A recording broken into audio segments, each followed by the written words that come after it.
Guys आपल्या vlog मध्ये floating breakfast, Ubud palace, उबूदचा आर्ट मार्केट, त्यानंतर उबूदचा मंकी फॉरेस्ट, अजून बरंच काय होणार आहे. नक्की पूर्ण व्लॉग बघा. इथे लागलेली आहे मंकी सोबत सेल्फी घ्यायची. हॅलो एव्हरीवन, आज आहे डे 6 आणि आपला लास्ट डे इन बाली. सकाळीच आम्हाला विला मध्ये फ्लोटिंग ब्रेकफास्ट येतो, त्याचे वेगळे चार्ज द्यायला लागतात, पण ते आमच्या आयटेनरी मध्ये ऍड होते. गाइस खरं सांगायचं झालं तर फ्लोटिंग ब्रेकफास्ट मध्ये पूर्ण जो ब्रेकफास्ट आहे तो थंड होतो व्हिडिओज आणि फोटोच्या नादामध्ये. आमचा सुद्धा थंड झाला.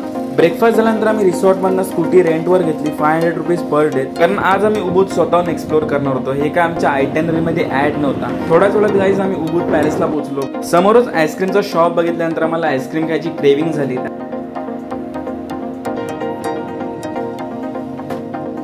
तर गाइस उबूदचा पॅलेस मेन सिटी मध्येच आहे आणि ऍक्च्युली हा पॅलेस आहे छोटा बट खूप छान आहे पॅलेस. तर तुम्ही बघू शकता व्हिडिओ मध्ये, इथे खूप आर्ट वर्क सुद्धा आहे आणि छान डेकोरेट केलेलं आहे पॅलेसला.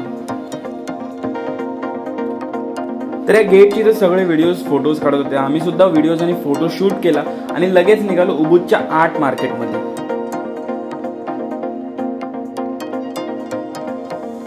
आमच्याकडे होती स्कूटी, त्यामुळे आम्ही स्कूटीवरती पूर्ण मार्केट एक्सप्लोर केला. कुठे काय काय वस्तू भेटतात हे बघितले आणि स्कूटी सेफ जागेवर पार्क करून आम्ही बाय वॉकिंग मार्केटमध्ये आलो.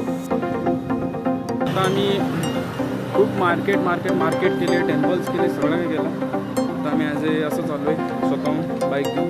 आता उबूदच्या आर्ट मार्केटमध्ये आहोत. तर आर्ट मार्केटमध्ये बघूया काय भेटतो आम्हाला. तर तिथनं वस्तू घेऊ आणि घरी देऊ, कोणाला द्यायचे. So let's see what we get from the art market. इथे खूप साऱ्या वस्तू आहेत, पण इशू हा आहे की आमचा लगेज इशू आहे. इथे मार्केट खूप मोठा आहे. हा जो तुम्ही मार्केट बघताय हा त्याच मार्केटच्या अपोजिट डिरेक्शनला आहे. तर तुम्ही दोन्ही साईडून वस्तू घेऊ शकता, बट तुमची बार्गेनिंग स्किल मॅटर करते.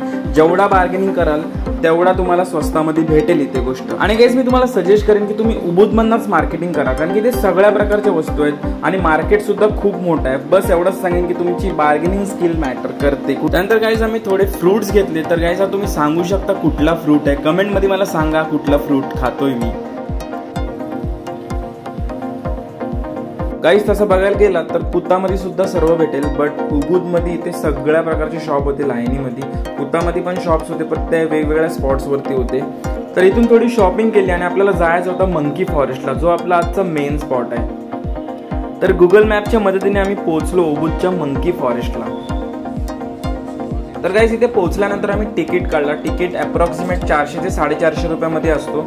तर तिकीट काढल्यानंतर आमची प्रोसेस झाली, आम्ही चेक इन करून आत गेलो. तर आत बघाल तर खूप मोठा फॉरेस्ट आहे. ते सगळीकडे मंकीजच मंकीज आहेत आणि हा रिझर्व केलेला आहे मंकीसाठी. आणि ते मंकी सोबत सेल्फी काढण्याचा पण एक स्पॉट आहे, ते तुम्हाला दाखवेल मी. इथे बघू शकतो तुम्ही, सगळीकडे मंकीज दिसतील तुम्हाला. जसं काय तुम्हाला गाइस मी बोललो मगाशी की मंकी सोबत सेल्फी घेतात, तर इथं बघू शकता तुम्ही पाठी ती सगळी अशी लाईन लागलेली आहे. तर इथे तिकीट्स काढून तुम्हाला सेल्फी घेऊ शकता मंकी सोबत. म्हणजे मंकी येणार आणि ते त्यांचे व्हॉलेंटियर्स असतात, ते सेल्फी घेतात. तर ही बघा, ही समोर तुम्हाला दिसते, ही सगळी लाईन आहे.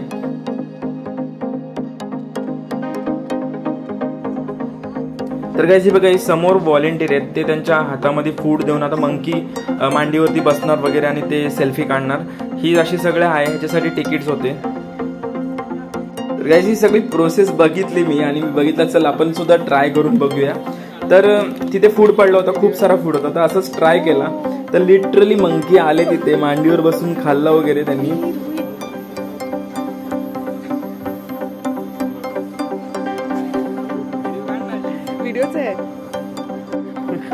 तर गाइस माझ्या हातात पाण्याची बॉटल होती, ती अक्षरशः त्यांनी फोडून तोडून टाकली बाजूला बघा. आणि हा माकड मस्त बसला होता माझ्या मांडीवरती.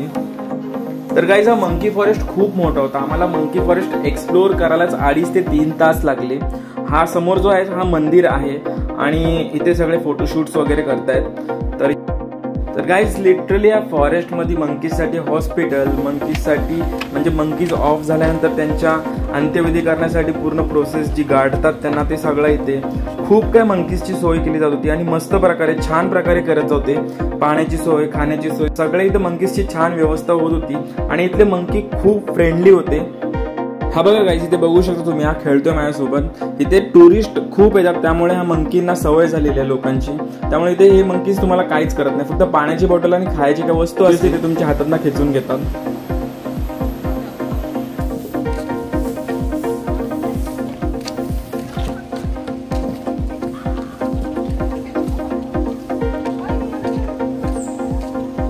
तर गाईज, आजचा होता आमचा लास्ट डे आणि हा लास्ट स्पॉट बाली मधला। आय होप सो तुम्हाला आपले सगळे व्लॉग्स आवडले असतील। जर तुम्ही बघितले नसेल तर नक्की बघा आणि सपोर्ट करा, सबस्क्राईब करा। ह्याच्या पुढे आपले खूप व्लॉग्स येणार आहेत, तर नक्की सपोर्ट करा। तुमचं सपोर्ट असेल तर सगळं काय आपण करू शकतो। तर गाईज, मंकी फॉरेस्ट मधून निघालो आणि आज होती 17 तारीख। 17 तारीख म्हणजे आमची 2nd मंथ ॲनिव्हर्सरी। तर तिथे थांबून आम्ही सेलिब्रेशन केला आणि निघालो आमच्या रिसॉर्टकडे। तर गाईज, गुड मॉर्निंग। आज आमचा लास्ट डे इन बाली। तर गाईज, हा समोरचा पहिले व्ह्यू बघा, व्ह्यू काय जबरदस्त आहे आणि ह्या जबरदस्त व्ह्यू मध्ये आम्ही मस्त असा नाश्ता केला। आज रिसॉर्ट मधला लास्ट डे होता आणि गाईज, रिसॉर्टचं नाव सांगायचं राहून गेलं, तर रिसॉर्टचं नाव होता अशोका ट्री रिसॉर्ट। इथे आम्हाला खूप चांगली सर्व्हिस प्रोव्हाइड केली आणि कसलाही प्रॉब्लेम आला नाही आणि मेन म्हणजे गाईज, इथे खूप चांगलं फूड अवेलेबल होतं आणि रूम्स पण खूप चांगले होते, व्हिला पण खूप चांगला होता। आम्ही रूम सुद्धा बघितले, इथले रूम पण खूप चांगले होते। तर गाईज, मी माझ्या व्हॉइस ओव्हरच्या व्लॉगमध्ये मी माझा बेस्ट द्यायचा प्रयत्न केला। नेक्स्ट टाइम कधी बालीमध्ये येऊ तर प्रॉपर व्लॉग्स असतील। आम्ही आमचा बाली फायनली कंप्लीट। तर गाईज, आता एअरपोर्टची सगळी प्रोसेस वगैरे झाली, तिथे थोडासा लाईट फूड खाल्ला, कारण की आपला प्रवास होता खूप लांबचा, 12 तासाचा प्रवास होता। तर आय होप सो तुम्हाला आपले व्लॉग सगळे आवडले असतील। तर परत एकदा सांगतो, सबस्क्राईब करा, सपोर्ट करा। तुम्ही सपोर्ट कराल तर आपण खूप चांगले चांगले व्लॉग्स तुम्हाला देऊ। तर बाय बाय, परत एकदा भेटूया नवीन एका व्लॉग मध्ये। लाईक, शेअर आणि कमेंट करायला विसरू नका। थँक्यू।